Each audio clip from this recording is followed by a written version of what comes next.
All right, welcome to episode 86 of Seize the Moment podcast. And today we have a very special guest. We have Marc Mero. He's an American retired professional amateur boxer and professional wrestler, as well as a motivational speaker. He's also the author of the book, How to Be the Happiest Person on the Planet. Welcome, Marc. Thank you guys. Thanks for having me today, man. How you guys doing? We're doing good, awesome, man. and so happy to have you on. And so obviously, as I'm sure most of our audience at this point already knows, I'm like a lifelong wrestling fan. So to have Marc Mero on this podcast for me, and even for Alan, because he loves like motivational speaking and kind of like sort of people that are able to kind of instill like great values and pump people up. So he loves to have those kind of folks on too. So I guess to kind of start, right, going back into the wrestling business, the first question is going to be for you, Marc. How did you get into it? Like, what was your start like in the early sort of Johnny B. Bad days? It's really strange. After I was, going back to my boxing career, I won the New York State Golden Gloves year after year, and then I was a member of the USA boxing team. I was living in Colorado Springs, Colorado, training at the U.S. Olympic Training Center, and it was there where I decided I realized I was one of the best fighters in the whole country. So I decided to turn professional in boxing, and so I flew back from Colorado back to New York. I turned professional, and 2 weeks before my first professional boxing match was scheduled in my hometown in New York, I had my nose shattered in an accident. Yeah. And it was in that time off that the doctors, after reconstruction of my nose, it was like I almost had almost a year before I could go back and have full contact again. But it was in that year off, I started making some really bad choices. And the first thing I did wrong, and I share this with everybody, is we become who we surround ourselves with. And man, I started hanging out with the wrong people. And next thing you know, I got involved with drugs and alcohol. And I remember always saying I'd go to these parties and get really messed up on drugs and stuff. And I'd say, man, I'm coming back in 1 year. I'm gonna be champ of the world, all drunk and high, And I do this week after week, month after month. Well, 1 year turned into 2 years, 2 years turned into 4 years, and 4 years turned into 10 years of my life of drug addiction. So now I'm 30 years old. The only job I could get with my limited high school education was in construction. I was like building swimming pools, And I remember I had a bunch of friends over my apartment, and one of my buddies, he's like flipping through my TV channels, and he landed on professional wrestling. I go, whoa, stop it there. Let me see this. And he's looking, as I'm looking at this television, watching professional wrestling, I remember just saying to my buddies, now we're all just hanging out, drinking beers and stuff. And I go, hey guys, I can do that. My buddies, they busted out laughing. And it's so funny because these are still my friends to this day. They're all laughing. They go, man, look at the size of those guys, man. They'll pick you up over their head and throw you right out of that ring. I said, no, I'm serious. I can do that. Because I was always a good athlete, thinking in my head, I could do this very easily, Yeah.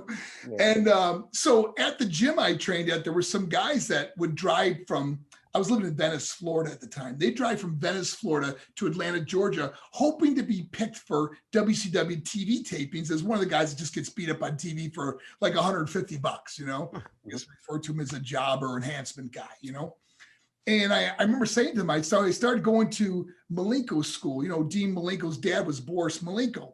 So I'd go to his school. I'd drive about an hour to Tampa, Florida from where I lived in Venice, and I'd go to his school. And the first or second time I went to WCW, I remember they put me in the ring with Ron Simmons and Butch Reed, who was at the time tag team champions Doom, So here I am as green as grass, only had a couple matches in my whole life, and I'm on national television wrestling the world tag team champions, So after the match, it was, they said Dusty Rhodes was the booker. And they said Dusty Rhodes would like to see you in his office. So I go back and they had like a kind of a makeshift office at center stage. And it's where Dusty Rhodes said to me, he goes, hey kid, anybody ever tell you look like Little Richard? I thought he was talking about a wrestler. So I said, man, I don't know who Little Richard is. He goes, you don't know Little Richard? A wah-bama, loo-bama, wah-bam-boo, And I go, oh, you mean the singer? Yeah. He goes, anybody ever tell you look like him? And I said, man, Dusty, I've never heard that before. He goes, I think I got a gimmick for you. And next thing you know, I'm Johnny B. Bad. My dreams come true, and I owe it all to a guy who said, anybody ever tell you look like Little Richard? Wow. So anyways, long story short, that was how I got into WCW wrestling. I spent 6 years as Johnny B. Bad, and I moved on to WWE as Wildman Marc Mero, and eventually Marvelous Marc Mero. Went on to TNA as Johnny B. Bad, went to XWF as Johnny B. Bad with Hulk Hogan. So I had altogether, it was about a 14-year run, and it was there's just the journey of life, man, the ups, the downs, the good, the bad. It was just all the different paths I took, ended up to right where I am right now, talking to you guys. Okay. And what was it like for you in WCW, especially during those early times, like before kind of the whole NWO and the Monday Night War started? Oh man, I really enjoyed it. Obviously I was very green. They put me with some really seasoned wrestlers to help me. I'm basically learning as I go. Right. Here you are learning wrestling Ric Flair. You know what I mean? So they put me with some great guys to start with. I got to give hats off to certain guys, like even Raven. Scotty was great. Helped me out when I first started. They put me in a program with him.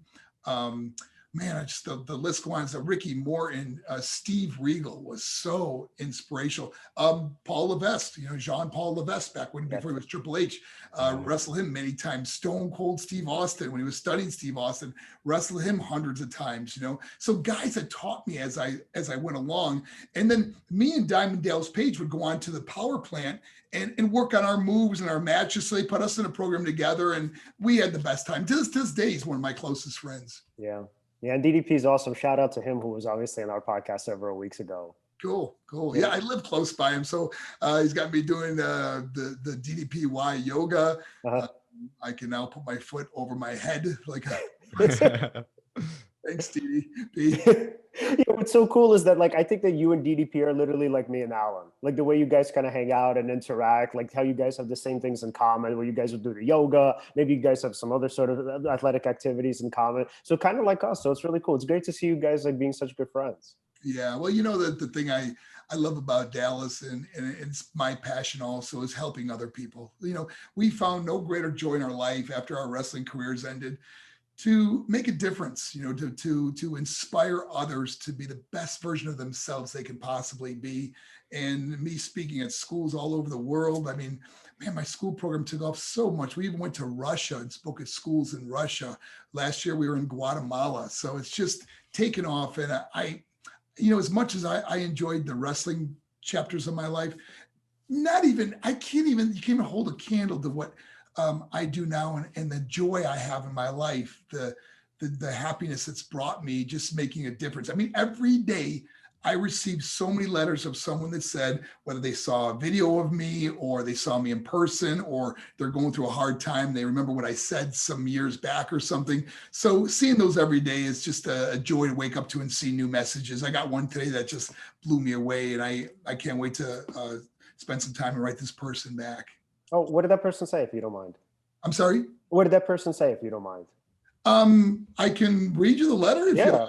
Okay. Well, let me see if can I pull it up on my computer while I'm talking to you guys? Can you still see me? Yeah. Okay, let me, I'll read you the letter. Hey, this is something new. I've never done this before. Other than reading a letter off my phone, but I use my phone to videotape this.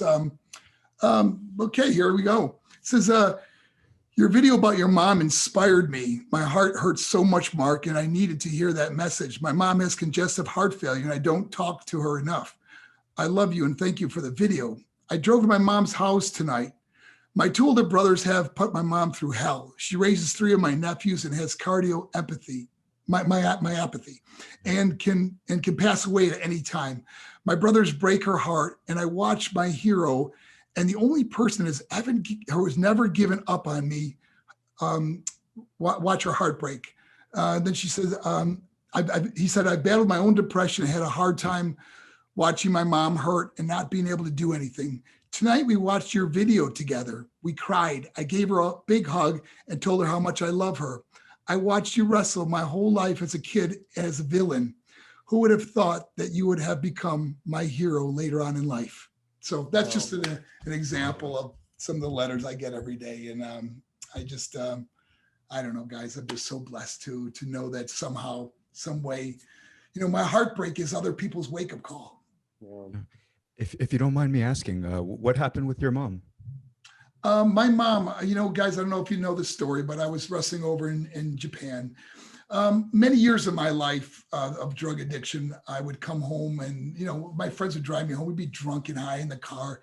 We'd pull up in front of my house and I remember them saying, "Hey, Mark, the lights are all on." I go, "Yep, my mother's up." And I get so pissed. And my mom wouldn't go to bed until she knew her son was still alive. And I remember walking in and my mom, she was so relieved to see me that I was okay. And she says, "Hi, Mark, how was your night?" And I'd be like, "Mom, I'm good. I'm just going to go to bed." She goes, "Well, can I please talk to you for a minute?" I go, "Mom, I'm tired of going to bed." And I remember her saying, "Mark, I haven't seen you all day and all night. Can I please talk to you?" And I remember just slamming my door and said, "Man, you bug me. Just leave me alone." And that's how I treated my mom. So now fast forward, I make it into wrestling. I'm wrestling overseas in Japan. And after my wrestling match, when I'm upstairs in my hotel room, I fell asleep. There was a knock at my door at 3 o'clock in the morning, and it was the Japanese promoter. And he said, I looked through the little safety window, and I could see who it was. And so I opened the door and he said, "Mark, you need to call home. There's been an emergency." Yeah. So I run back in the room. I call back United States, and that's where I learned that my mom had passed on. And guys, I tell you, it was like always so much in life we take for granted, the very things in life we should appreciate. And everything hit me at that moment.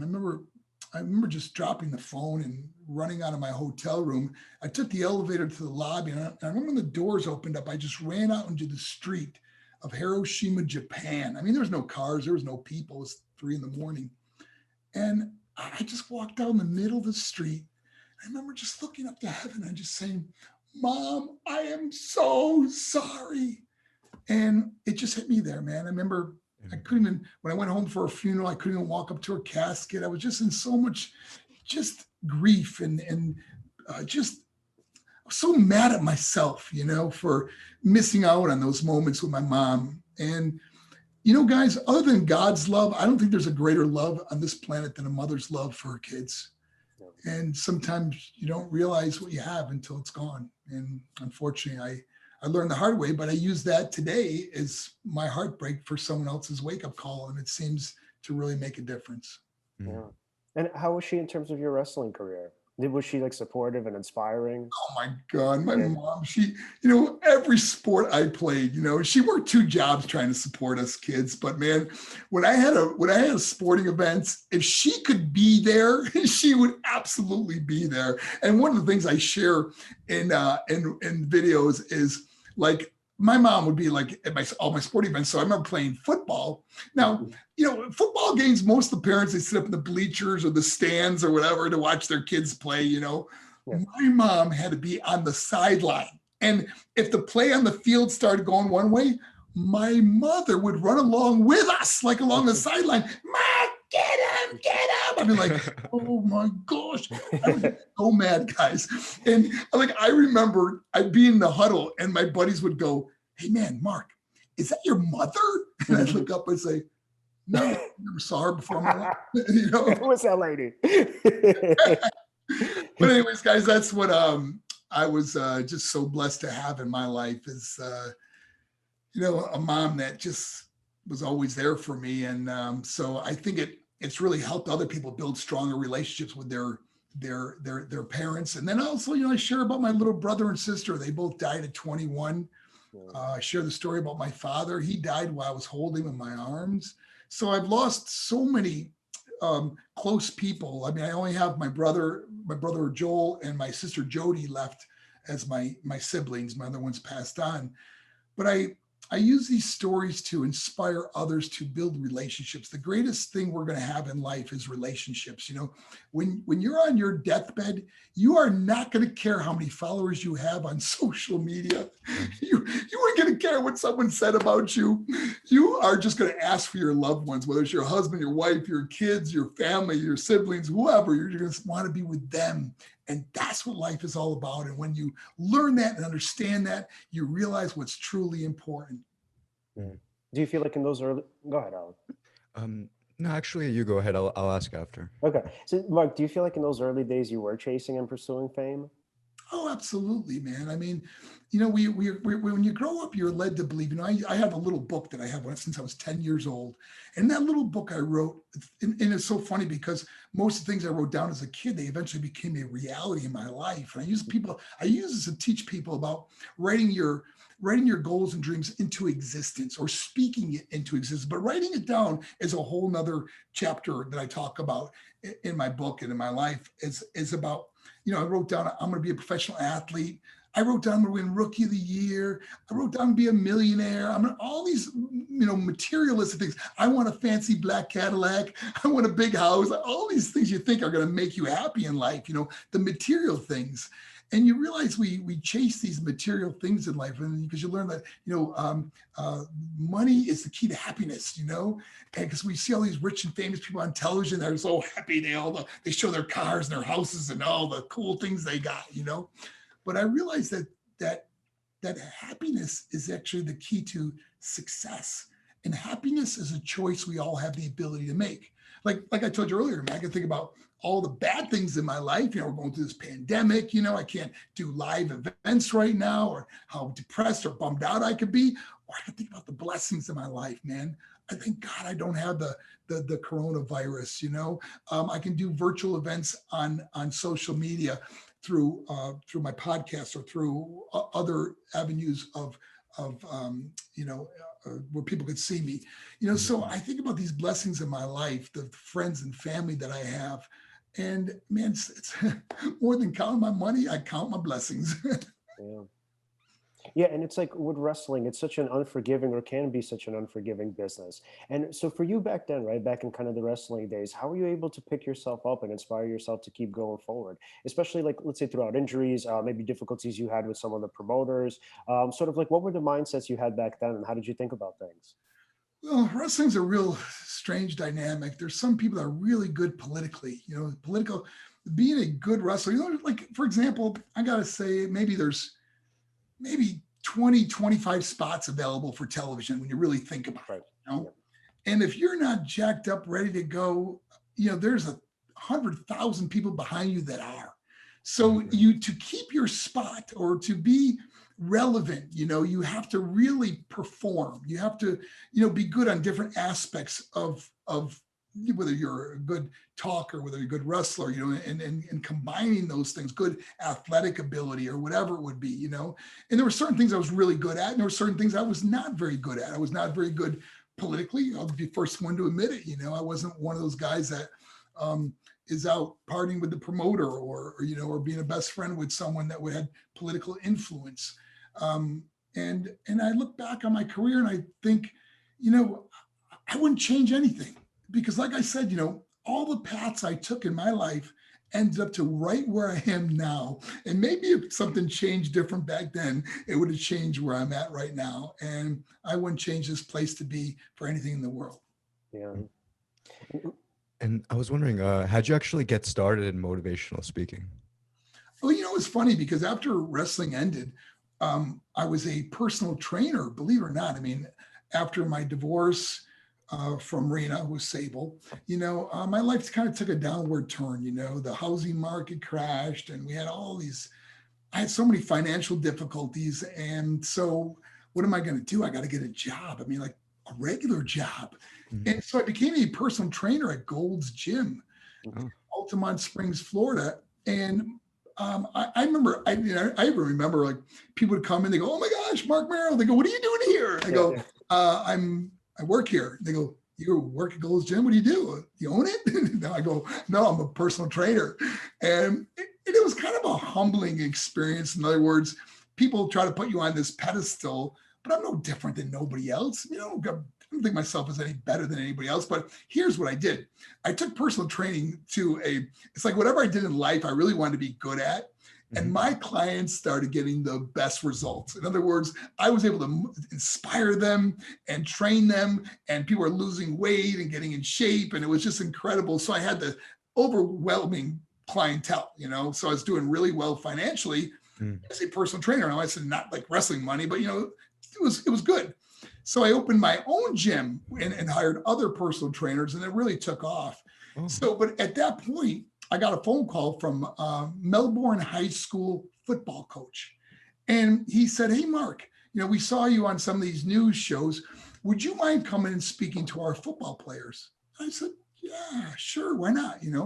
I went and spoke to the 40, 50 football players. I can't remember exactly. It was the whole team, the varsity team.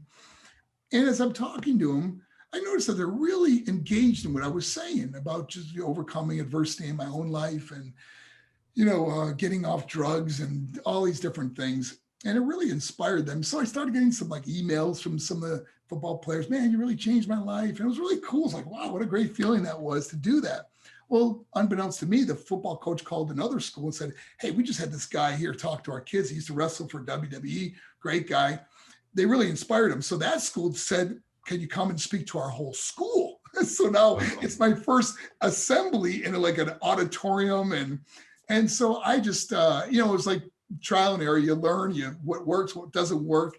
And I just put together a program that really started taking off. And I started using visuals, coming from the wrestling industry, everything's bigger than life. So I thought we'd have a big screens. And as I'm sharing stories of my life, they show the apartment I grew up in, friends and family members that may have passed on or whatever it would be I'm talking about was happening behind me. So kids were enthralled in it. It was like, they were really like, oh my God, it was an amazing best presentation we ever had. So it just snowballed and it got up to, I remember 2018, we did 293 events in 1 year. I never did that many events in wrestling, Wow. And is this something that after a while, after being asked to come on, is it something that now you set up yourself? You'll rent out a space or something like that and make an event of it and people come to that event? Or is it that it's just that you're being invited? You know what it is, guys? We have had so many people reach out to us. We thank goodness I really haven't had to do that because we're constantly offered to go places all over the country still. And, I'm assuming when this pandemic slows down, we'll get right back out there again. Maybe, not this school year, but maybe next school year. But in the meantime, I still want to just keep, inspiring people and trying to do the best, give the best version of myself. I can always improve. I don't look at myself as being to where I want to be in life, but there's always improvements you want to make in your own life. I've gone through my own hardships and made my own mistakes, but if you can learn to treat those mistakes as learning experiences, then they're not really mistakes. They become learning experiences. Absolutely. And what I love so much about your work and watching the lectures that you give, and in particular the Mother's Day video, which I really love, is that it's so hard to kind of talk to kids because I'm sure you guys both know their attention spans at this point are 10 seconds tops, right? But then for you and you kind of in your lectures and in those wonderful videos, you got these kids crying, man, and you got them hooked, and the things that you're saying to them, you can really tell it's touching them. So it must be really awesome to be able to do that on a wide level, especially again, kind of taking into consideration the short attention span and the fact that for the most part, kids don't view anything for more than 10 to 15 seconds. Yeah, it's really funny, guys. What's really been a blessing now is so many of these kids have seen some of my videos, so it's a little different now walking out on stage. But it's funny because when you walk out, sometimes when you walk out to a high school, the kids are just sitting there yeah. You know what I mean? And by the end of the presentation, they're there's a line of kids through the hallway that want to meet you, and it's just seeing the dynamic of the school, and you see some of the toughest kids, the big football players that are just crying or whatever. It really is a heartfelt presentation. And I give it my all when I'm on stage. In other words, I couldn't just call it in. It's like for the example I gave you about my mom, I relive myself walking up to her casket on that stage. And there's not a dry eye in the house. And you see a lot of kids put their arms around each other, giving each other support. So it's amazing dynamic to be on stage and watch this from there. And it's funny because I've gotten emotional myself, and not from me telling the story, but from me watching the students that are crying or really having a tough time listening to it because of an emotional thing that maybe they've gone through and they can relate to my story. And I think that's what's so cool is so many kids tell me they feel safe talking to me because they get open up and talk about things they could never talk about with their parents. Everything from, whether it's coming out of the closet or a suicidal thought that they've been having or whatever it is that kids are opening up to me. And, and we're getting kids, the help they need, or getting them on the right path, or give them hope. When you got to give kids hope today, man. We're seeing suicides at an all-time high, and we're seeing so many kids that just the depression, the isolation, the loneliness that these young people are experiencing today, and especially the pandemic has just added on to all this of what we're going through, and we've got to pull together. Yeah. And that must be really hard to deal with, especially when you have a kid talking about suicide. What do you usually tell them? Oh my gosh, I share my own story, that there was a time in my life I didn't want to be here. I mean, I lost most of my family members, lost some really good friends in the wrestling industry, drug addiction, everything I was going through in my life. I just didn't want to be here no more. And I remember, my story is a little different, and I'm not out here preaching, but for me, I just got down on my knees. I asked Christ into my life. My life completely changed. I never even went to rehab, or I never got to go to drug rehab or anything. It's like that day, it was 2003. So we're talking about 18 years drug-free. Never touched an illegal drug since 18 years ago. And I remember that was when I just wanted to change my life. I didn't know how I was going to change my life, and that's when I first got a job as the trainer, like I told you earlier. And I just wanted to make a difference. I wanted to be a better person than I was. And so what I tell kids today is every day I wake up, I look up, and I am so thankful I didn't end my life. See, I never would have known all the beautiful things that were to come. New friends, new purpose, new love. I mean, all of the great things that have happened in my life happened because I didn't end it. And they have no idea how great they can be. And I challenge them, man. And next thing you know, you see that smile come through the tears, and you just see kids that are hope. We have one girl that she actually, before I came to her school, she tried to hang herself. She put the noose around her neck, and she jumped off the chair, and the rope actually broke before it killed her. And this student, then the next day, I came to her school, and it changed her life. And now this was like 10 years ago, and she just had her first baby. And Wow. she attributes me something that saved her life, and that she never went through suicide again, and drugs and everything else that changed in her life. So I just think of things like that, maybe, where I talk about my heartbreak is someone else's wake-up call, but maybe if I didn't go through all these valleys in life, I never would have known what the mountaintop looked like. So don't ever give up. Absolutely. What was maybe the first thing that sort of brought you out of depression? Would you say it's gratitude? Is it the service when you started to be a personal trainer? Was it that you didn't let your thoughts get to you? Like sometimes, like for me, for example, gratitude was definitely very helpful for me when I was depressed. I had to kind of rewire my brain and see things from a different perspective in order to sort of see life through a different filter. Because like sometimes when you believe so strongly, like negatively, you look for evidence of that in your world. But then when you try to maybe kind of rewire how you think, you start to notice things automatically differently. And then things start to sort of change from there, at least like in my experience. But attitude of gratitude is so important. Our minds are so powerful, and we often build obstacles in our brains that aren't even there. We always think worst case scenarios, Right. Yes. And it's so sad to see people that go, well, what happens if this happens? What if it doesn't happen? Chances are probably the most things we worry about never even happen, or never as bad as we envision, Right. So what's really helped me, and not only the gratitude in my life, I'm so blessed on my health and the joy I have, but I really found that joy from helping others. So whenever I see a student going through a hard time, I said, man, your story is, the story, your future trial is, your current trial is your future testimony. You are going to help so many people by sharing this story or helping another person, because, it's like like, for example, a student that's gone through maybe self-harm or suicidal thoughts or whatever, and she's overcome that, imagine her, that it's almost like someone's assigned to her life that's going through the same thing. Because how many times do when people go up to other kids and they go, hey, I know what you're going through, I know how you feel, and they have no idea how they feel, But the person that has actually gone through this will say, I know how you feel. And you could see in their eyes, and you feel that they really understand what you've gone through. And then all of a sudden that joy of helping someone else, just propels your life into a different atmosphere. In my case, that it's just been a great, I love helping people. Yeah, absolutely, man. And do you feel like there's or there was, I guess, yeah, if there were any lessons that you took away from your wrestling career that helped motivate you now, or kind of shape the way you kind of, let's say, talk to people, or shape some of the things that you say? There's so many wrestlers I actually took different things away from that really have helped me in my life now. And I'll give you a quick one. Was when you're on, like if you're on opening matches, first through 5 or 6, you just can't wait to get out of there, because then there's intermission, and then 4 or 5 more matches. You don't feel like waiting until the end. I always remember watching Steve Austin, Stone Cold Steve Austin.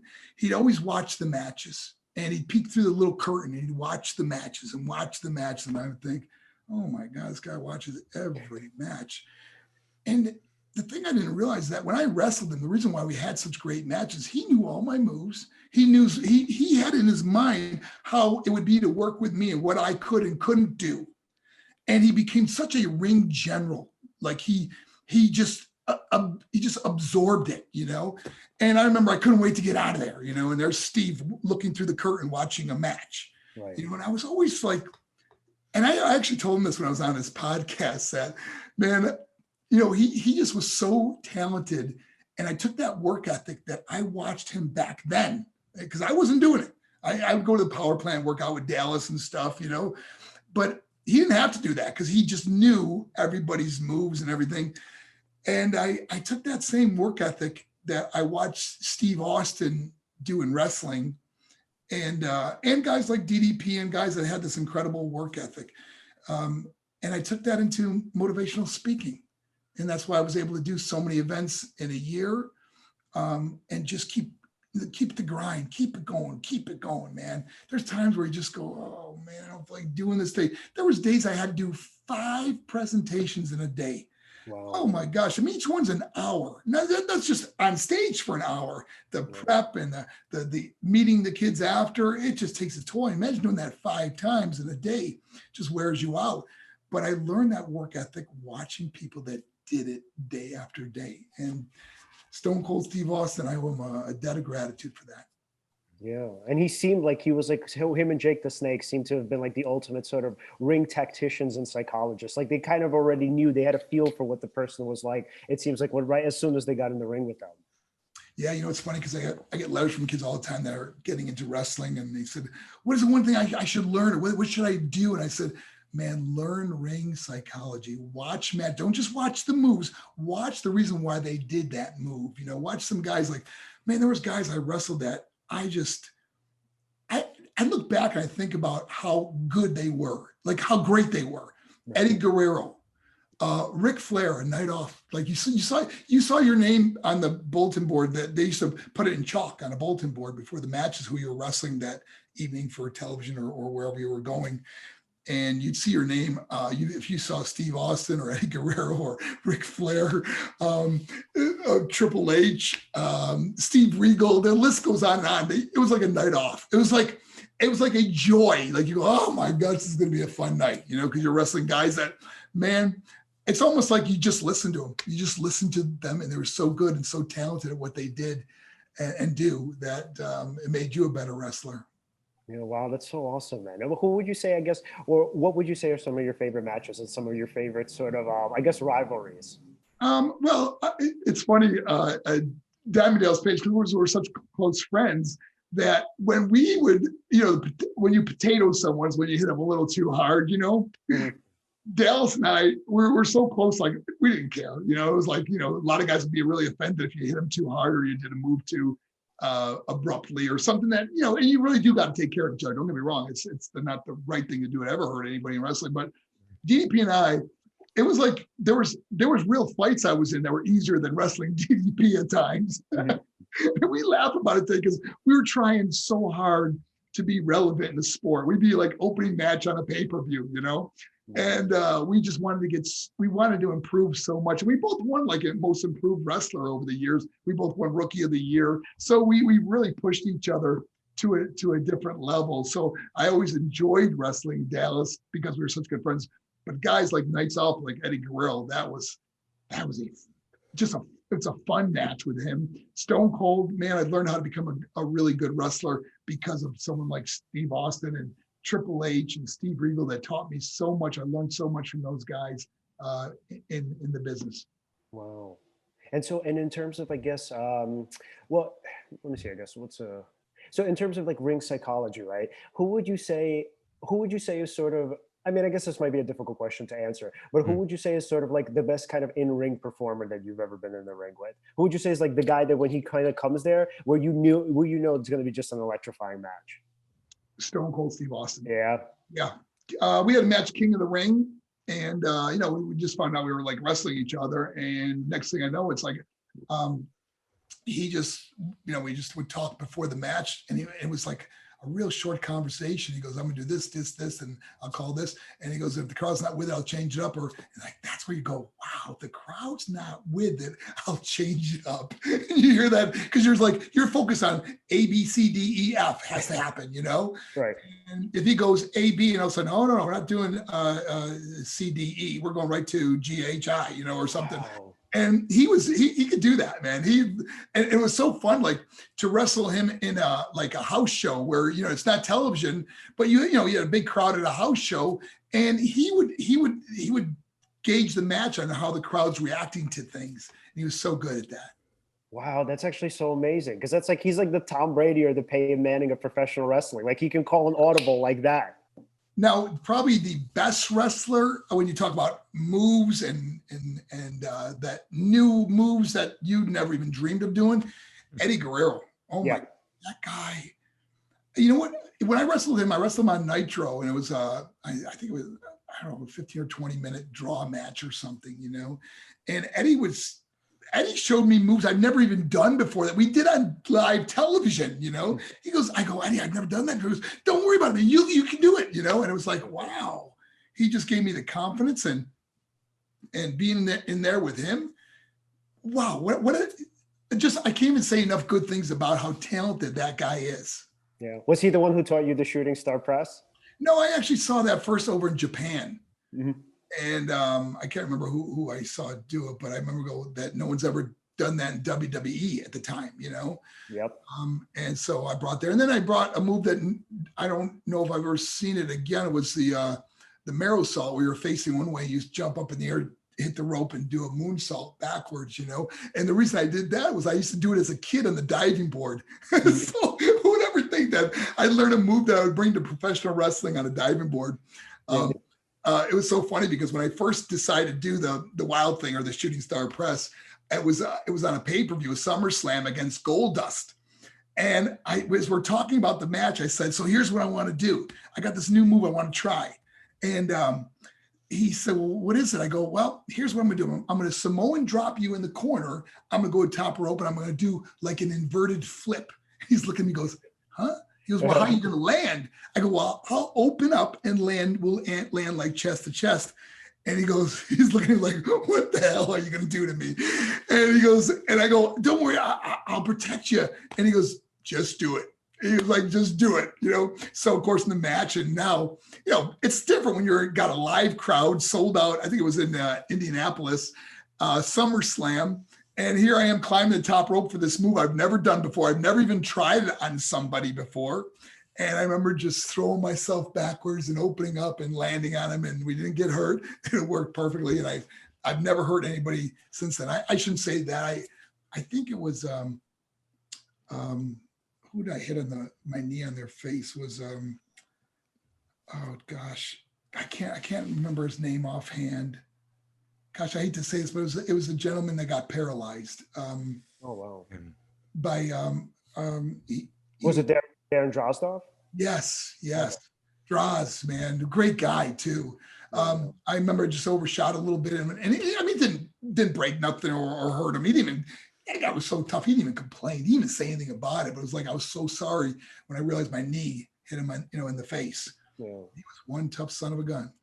Yeah, he was a great athlete. And I mean, he's even still like now he has YouTube videos out. He seems like a really great guy. Yeah. Yeah, He's overcome a lot. absolutely. And then so Mark, for you, right, going back and going back to or going into the WWE from WCW, was it difficult to transition from the Johnny B. Bad character? Oh, it was one of the it was so difficult because when I went I met with Vince McMahon, the creative team, and it was like when we realized we couldn't use anything to do with the Johnny B. Bad character, what we were going to do. And they came with this character, Wild Man Marc Mero, and Vince would ask me, he goes, like, can you do like a Tarzan yell? And I was like, I don't got a very strong voice. And I said, no, I don't think I can do a Tarzan yell. He goes, well, we got this character, Wild Man Marc Mero, you know? And it was like, what am I? Am I from a jungle? What I mean, when this beautiful girl, because I brought my wife with me at the time, Arena Sable. And, you know, we came in, and not only that, it was very difficult because I was the first one to get a guaranteed contract because I wouldn't come unless I had it. And Vince really wanted me at that time. And I got a big signing bonus. I got a lot of perks, and including bringing my wife with me.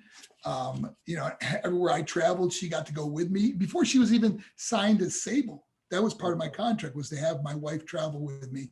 And then, of course, when Vince saw her, and I said to him, "Well, can I use her as my valet since she's going to be with us all the time anyway?" And that's how the Sable character came out. Wow. And then what about the Marvelous character? How did you guys transition from the Wild Man to that one? After, you know, I blew out my knee. I needed reconstructive surgery, ACL, medial collateral, meniscus had to all be redone.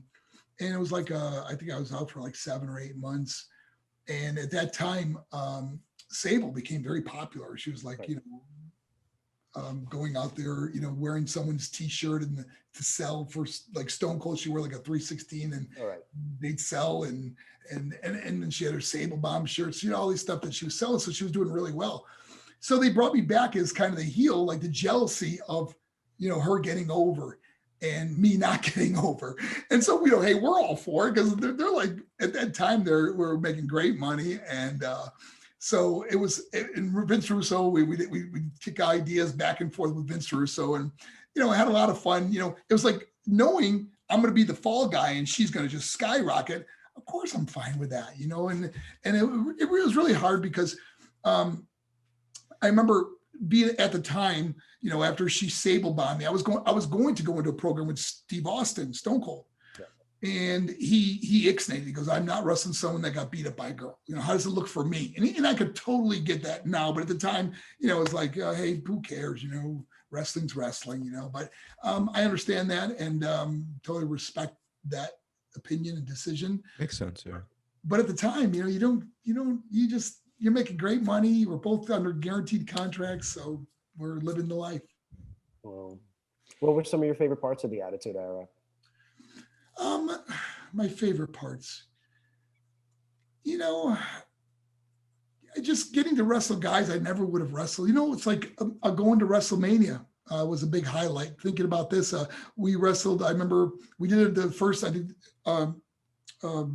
intergender tag match with you know, me and Sable against Goldust and Luna. Yep. It was the Fleet Center in Boston. And sold out, and we just popped that crowd huge. You know, it was just incredible. In other words, you got to the dance. You know, when I left WCW, I realized that you never really could say I don't mean this to demean anyone, but for myself, I never felt like I would have made it if I didn't go to the dance, which is WrestleMania. And I did on a few occasions. So it was like a real blessing. To go to do that. So that was one of the big highlights. Of course, of winning the Intercontinental title, you know, in a tournament. And I had to beat Owen Hart, Stone Cold Steve Austin, Ron Simmons, Farouk, you know, beating those guys to get to win the title was a big achievement, or what you look at as a company really wanting to, you know, see if you could run with the belt. Yeah. One thing I wanted to ask, going back to the motivational speaking, on the days that you weren't feeling it, right? What is it that sort of kept you going? Because, and I'll just add this little part here, because I noticed that sometimes your mind doesn't want to do something that you know you have to do. And sometimes you have to act first and you sort of drag your mind. And then once you start getting into the motion, the momentum of it, then you start to be into what it is that you're supposed to do. And that's something I noticed. But then other times I noticed it's like you almost have to remind yourself why you're doing what you're doing to keep yourself motivated, so you can kind of bring that energy to other people. What was it for you that sort of keeps you going, like those days when you're doing like a 5 hours of speaking plus hours of meeting people and prep and stuff? Well, I knew I didn't ever want to call it in. I didn't want anyone to, I wanted everyone to walk out of there learning something, feeling something. And, the old Maya Angelou said, people are going to forget what you said, they're going to forget what you did, but they'll never forget how you made them feel. Right. I never wanted someone to walk out going, oh my gosh, that was boring. Or, I really, and yes, there's times our minds are so powerful. There's times I was almost sleeping before, showtime. It was like I was so tired, our plane got in late. I had to get up at 4 to drive 2 hours, whatever it would be. I just remember there were times where you just go, I just don't want to be here today. I just feel so tired, And then when that, you got that 5-minute warning comes, you're going to be going out on stage in 5 minutes, and you prepare yourself. And when that curtain opens or you walk out there and that spotlight comes on, you just turn it on, man, and you don't turn it off. You know that you have the ability to make a difference in somebody's life. And I'm thankful that I have never or could ever be accused of calling it in or just showing up, or collecting money or something, man. I hear you. I want everyone to be there and just go, man, that was a great presentation. Wow. What are, I guess, some of the most inspirational things that other people have told you? About something I learned, or about myself, or what do you mean by that? So, okay, good question. So all of those things, right? What are some of the things that people have said to inspire you directly? And what are some of the things that you feel like you've heard from others that you could use to inspire others? I got some friends in the inspirational industry that are always fun to listen to or watch. Or I have one real close friend of mine. His name is Dave Martin. He's a very popular inspirational speaker. And sometimes when I've traveled all over with him or to watch him before, and you might hear the same joke over and over again, but every time it's funny, because the crowd is just with him, and he's just so talented. And I've learned so much from him, watching him and being a part of his ministry and just a great friend, mentor. And I guess the greatest thing someone could ever say to you as an inspirational speaker is, you saved my life. Yeah. And when you hear that, you go, wow, what a blessing it is to know that you inspired someone so much who was on the verge of ending their life, that said you inspired them, and that's I don't know, something that will never get old when I hear that or read that, or someone tells me that or meets me in person, or it's just the greatest thing. Yeah, absolutely. And so I want to read a question from Douglas Edwards. So Douglas Edwards is the author of a book called Philosophy Smackdown. He's a huge Marc Mero fan. He's been a huge wrestling fan since God knows when. All of us kind of, I guess you could say, grew up in wrestling. So he wrote, my brother and I were huge Johnny B. Bad fans, and we enjoyed the WWE, well, the WWF, but the WWE now. So he wrote, I'd be keen to know how Marc saw the similarities and differences between wrestling and boxing, both in terms of mental preparation and performance. Did wrestling seem more like a sport or art to him? It's funny because I boxed for a total of 6 years, and I never was hurt other than when I shattered my nose. In wrestling, man, it's much more dangerous. Oh. I've had 14 surgeries now, and most of them were because of professional wrestling. So I look at wrestling as, people say, when people say, well, isn't wrestling fake? I'll say, gravity is real. Okay. Yeah. When Undertaker picks him over his head and body slams you, it's real. or he choke slams you. I mean, when I say, it really, your body takes a beating, and I don't care. Anybody that's been in the industry for a number of years, can tell you, that show you the scars or the surgeries they've had because of professional wrestling. Wow. Yeah. And then, I mean, as compared to boxing, you were boxing probably a couple of times, well, maybe not a couple, let's say a handful of times a year, as opposed to when you were on the road. How many times a week were you wrestling? That's another really good point. It's like, when you think of wrestling, the WrestleMania, it ultimately is like your Super Bowl of wrestling, Right. And in football, at the Super Bowl, then you got, 3-4 months off before you go back to training camp. Your body's healing up and stuff.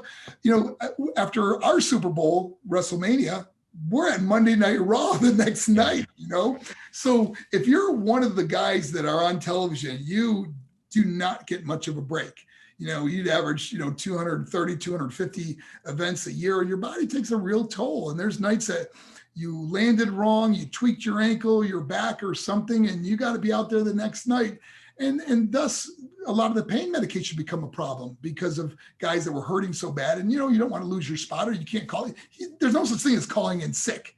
You don't call Vince and go, hey, listen, I know we're at the Boston Garden tonight, but I just not feeling good tonight. It's like, you can't do that. Your name's up there. You got to be there. Right. And when we spoke about your addiction earlier, was that due to painkillers? It was mostly cocaine was my drug of habit, which was really my downfall in life. If there's ever a drug that, and of course, pain medication, it becomes really prevalent. You always say, I don't got a problem, but you're doing it all the time because you're always hurting. Right. So, but my problem was cocaine, and it's a drug I know if I ever did again, I would be dead.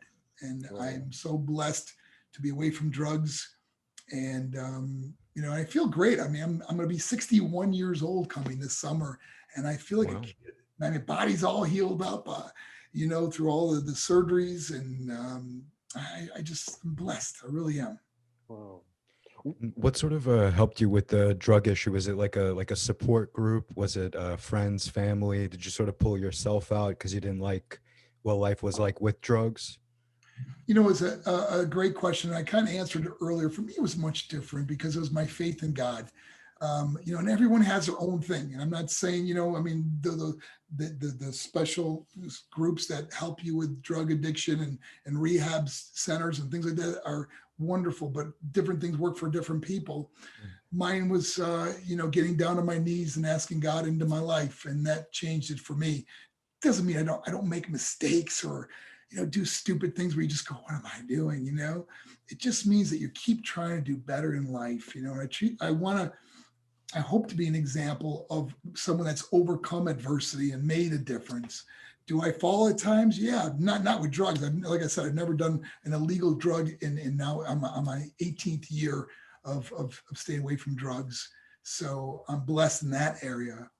But I went through a divorce last year, which I never thought would happen in my life again. And you become, I guess, so fixated on helping everybody else, you don't see the issues in your own life, And but I had a 10-year marriage to my last wife was Darlene, and we're still best of friends today, which is wonderful. We text each other and send each other pictures that show memories and things, But it was just, I was gone so much. I remember leaving wrestling when I used to travel all over the world with wrestling. And I remember my last tour was in England, and it was I had 3 years left on my guaranteed contract with WWE at that time. I didn't want to do it anymore. It's like I threw my hands up, I'm done. We were flying home from England, and I remember thinking, man, I never got to do this again. I don't got to get on planes no more. I don't got to travel no more. I got to see the world, man. I don't got to do it no more, And what do? Get right back on the plane as not a wrestler, but an inspirational speaker. And it took its toll on my marriage. And, it's one of those things you look back on your life and you wish you would have done it differently. But like I said, I don't want to live with regrets. I don't want to live looking back on my life. I want to look forward. I want to continue to make a difference. And maybe I could be an example to someone that's going through a marital issue that maybe can say, hey, let me tell you something. I know what may be wrong here, Right. Yeah, and the thing that I appreciate the most about you is how, kind of, as I'm sure, obviously, in the wrestling business, it's all ego. You have to kind of, even if you don't believe in yourself, you have to kind of bolster yourself up as being the superior person because you're in competition. And in those kind of highly competitive environments, you kind of have to psych your opponents out. Even if they're not opponents in the ring, they're still opponents in the back. But for you, you kind of went from this point of like, sort of it's about me becoming a star, it's about fame, to, okay, now I'm going to kind of use that success and use that sort of, let's say, recognition that I've achieved through wrestling to show people like why humility is important and why relationships and sort of intimacy and love is more important than any of the stuff I ever attained in the business. And I really appreciate that, because it's like, it's so hard for any human being to go from like pure ego and pure like male testosterone to humility and saying things like you've been saying, like, hey, look, I'm not better than anybody else. And if anything, my purpose here is to show that I make mistakes, that you make mistakes, and that we can all learn and kind of grow from them. And I really love that. Oh, well, thank you. We all have a past. People that keep going back into their past, you either learn from it, you grow from it, or you can just run from it. And I ran from it for many years, and now this is me, man. This is who I am. This is the mistakes I've made. This is the difference I hope to make in someone else's life, that they don't have to make the same mistakes. You can get wisdom from one of three ways. You get wisdom from like your parents, a coach, a mentor, get wisdom from them. You get wisdom from books and DVDs, or you can get wisdom from mistakes. And guys, I'm the king of mistakes. So I use them now as amazing learning experiences to help someone else not do the same thing. Yeah. Absolutely. And how would you say, or how would you feel that, let's say, in terms of the business, what would you say, like, I guess the thing or the things that have changed about it, like, what would you say they were over the years? Like, how has the business changed? Well, one of the things, and whether I may have a small part in this, is up for debate, I guess. But, when I spoke out against the drugs, and when I was there, remember, we lost so many guys that died so young, through drug overdose, and a lot of issues that people were going through. And now they have some of the strictest drug testing out there. We also have free rehab for anybody that's ever wrestled for WWE. They do that now. Wow. So I think by some of us speaking up against it, maybe we made a difference. Maybe there's someone that wouldn't have been alive today if they didn't change that. That some guys have taken the WWE up on that drug rehab program. They go to any drug rehab in the country and the WWE will pay for it. How wonderful is that for guys that are suffering from addiction or depression or whatever it is that they're going through? And the drug testing now, we don't see the wrestlers passing as much as we did before. Very seldom you hear about a guy dying from a drug overdose now in WWE. So kudos, man. I'm happy that they made those changes. Yeah. Would you give any advice to the younger self that was just breaking into the business? Oh my gosh, yes. Obviously, so many times you try to fit in. You want to be liked, or you stand up for who you are. The drugs that I did were a lot of recreational drugs and partying after times. I remember I actually missed wrestling matches because I was too high to go. Wow. And I'll never forget my mentor, the guy who gave me my break, Dusty Rhodes, the guy who said, anybody ever tell you, you look like Little Richard. He took me in his office and he said to me, if you miss one more show, you're done. I made you and I can break you. I'll never forget that conversation. And it wasn't the fear of losing my job. It was more the pain of seeing him so hurt because he gave me the break. Right. And seeing him distraught. Dusty was such a cheerful guy. It was so much fun to be around. And some of my greatest memories were because he created the character Johnny B. Bad. He was the one that was always with me before the matches and tell me how to talk, tell me how to walk. Because, he was Mr. Flamboyant. He would say, tell him, go, oh, hush, or something. Yeah. He goes, do like this, go, I'm so pretty, I should have born a little girl. And I'd say, I would laugh so hard watching him be Johnny B. Bad. He would have been the best Johnny B. Bad. So that was hard, man. Seeing him so hurt from my drug addiction and abuse that I was going through with WCW, to actually have to pull me in his office and just tell me he was going to let me go if it happens again. It was like, it hurt him more to say it than me when he was said it, just to watch the pain he was going through. And I'll never forget that. And he's one of the greatest things that ever happened in my life, was that man, Dusty Rhodes. Wow. What was he like behind the scenes? Funny. Yeah. I don't know. He just loved to make people laugh. He was a great storyteller. He could tell the greatest, funniest stories. But like I said, my fun with him was like when we would get to the matches a little early, because he'd want to work with me on the character Johnny Be Bad. And the thing I hated, guys, I hated wearing that makeup, the eyeliner and all that, to be real flamboyant, So what I started doing was you guys heard of the gorilla position. That's the position you go to before you walk through the curtains, Mm-hmm. And like Dusty Rhodes would sit there, the booker and the people running the show would sit there with the headsets in front of the monitors to tell the referee when to tell the wrestlers to take it home, whatever. They were right there. So the last person I would see before I walked through when my music played was Dusty Rhodes. Right. So little by little, I would stop taking off the eyeliner, the rouge, the lipstick, and he'd look at me and he'd go, oh, no, go get some color on. Tell me to go back and put makeup on. Oh, so I'd try to sneak off the lipstick. I'd walk back there like this and just, let me see you. You print it? He goes, lipstick. And so finally I said to him, I go, Dusty, the character's really gotten over. I go and speak to these kids at school and they're always like, why do you wear makeup? And I go, we don't think we need it no more. So he eventually let me drop the makeup and kind of make it into more like, the Muhammad Ali, Little Richard character that we eventually became after the first couple of years of the makeup. So I enjoyed that a lot more. Wow, that's such a cool story. And with Dusty, what's so funny, guys, is that I speak at schools all the time, and the kids I come in as, obviously my real name is Marc Mero, so kids Google Marc Mero and all the WWE stuff shows up. Wild Man Marc Mero, Marvelous Marc Mero, and they're like, oh, I saw this picture, that's really cool. But every once in a while, a kid come up with his cell phone and he goes, is this you? And he pictures me with all the makeup on, woo.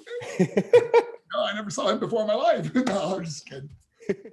And it seemed like Dusty Rhodes was like one of the few people who actually embodied the character that he played on television. Like he looked like he was that exact person. Oh yeah, just I don't know. He's one of those guys who can light up a room. I don't care. It's like when he walked in the locker room, everybody like, hey, Dream, what's up? Everybody like happy to see him. So I don't know. Just I just don't, like I said, the only sad memory I have is when he told me that because of my drug addiction, he was going to have to fire me. And that was totally on me. I mean, other than that, I got nothing but, man, it's funny because when someone mentions his name, it just brings a smile to my face because I just automatically go to all the fun I used to have with him. Yeah, wow. And what about some of the other people? Like, who would you say were, in terms of the characters, who was actually exactly like the character outside of Dusty Rhodes that they played on television? By far, Nikita Koloff. I didn't know he wasn't from Russia. I didn't even know that. Even when I was Johnny Be Bad, he still spoke like with that broken accent in the locker room. And it's so funny because I said to him, I mean, once I got to know him, I mean, he's a minister now. So, we're friends and stuff. And I told him the story about it. I never knew you weren't from Russia. I didn't know you weren't this guy, And he lived that character. I mean, that's hard to do, but he lived it, man. I mean, it changed his name to Nikita Koloff, Wow. Yeah. Wow. Yeah. Kind of like what the Ultimate Warrior eventually did. Yeah. So he lived into this day. He's still Nikita Koloff. So I don't even know his real name, but I just didn't know he wasn't Russian. I didn't know when I worked with him in WCW, he never talked normal like we're talking now. He talked with a broken Russian accent. Right. He just lived. I mean, there's no need to do it backstage, but he did. He just lived that character. And so he was the one guy that I really seen that really, really lived the character. Wow. And who do you think are some of the up and coming guys? Like who to watch out for? Guys, I don't watch wrestling all that much anymore. Not nothing bad. It's just my own lifestyle and I hear you. go. But I did DDPY, the yoga the other last week, and Darby Allin was there. And I never saw Darby Allin before, but because I've become friends with him doing the yoga with him with DDP, he was going to be on TV that night, so I wanted to watch him and stuff. And he's real charismatic. I mean, he's fun to watch. And oh man, his body takes a beating though. It's like, so you got to keep doing that DDPY. That's right. Yeah, absolutely. All right, Alan. Any questions for Marc before we wrap up, man? Yeah. If we wanted to follow your work, where could we find you? If you want to see some of my videos, you go to my YouTube page, which is the Marc Mero, youtube.com, the Marc Mero, and Marc is MarcMero, and I have a whole page of different inspirational videos you can see there. But if you're on Instagram or Twitter, it's at Marc Mero, and you can always find me on Facebook. There's a Marc Mero page, and I love receiving letters, and I try to get back to as many people as possible. I really enjoy reading letters and trying to give some relevant advice to people that are going through some stuff right now. Absolutely. And Marc, so thank you so much for coming on. And Thanks, for me as a kid, I've been following your career since I was a kid, so this was incredibly meaningful for me. Well, thank you guys. I look forward to maybe doing it down the road again. And take care. God bless, and God bless your listeners too. Absolutely. Absolutely. We'll be in touch soon. You too, man. Take care. All right. Bye. Okay. Wow. That was awesome. Marc Mero, man. I got to be honest with you. Yeah, there are some moments, like, for example, when he was talking about how, like, his relationship with his mom. I didn't want to make it about me while we're talking to him, but it actually, I connected with it too. Like, for example, that moment where he's like, he couldn't even approach the casket. My mom passed when she was like, when I was 12, right? And I also had that experience. Like, I couldn't, approach the casket, and like the fact that he wished he treated his mom better, or that things kind of went a different way, and what she meant to him, and like how his story helped that person's letter, that you read in the beginning. That was incredible. That's so awesome. Go for it. Yeah, but guys, if you want to follow us at Seize the Moment Podcast on Facebook and on Instagram, and at Seize_podcast on Twitter. Like, subscribe, hit the bell. And guys, thank you so much for watching. I look forward to next week's episode, and see you next time.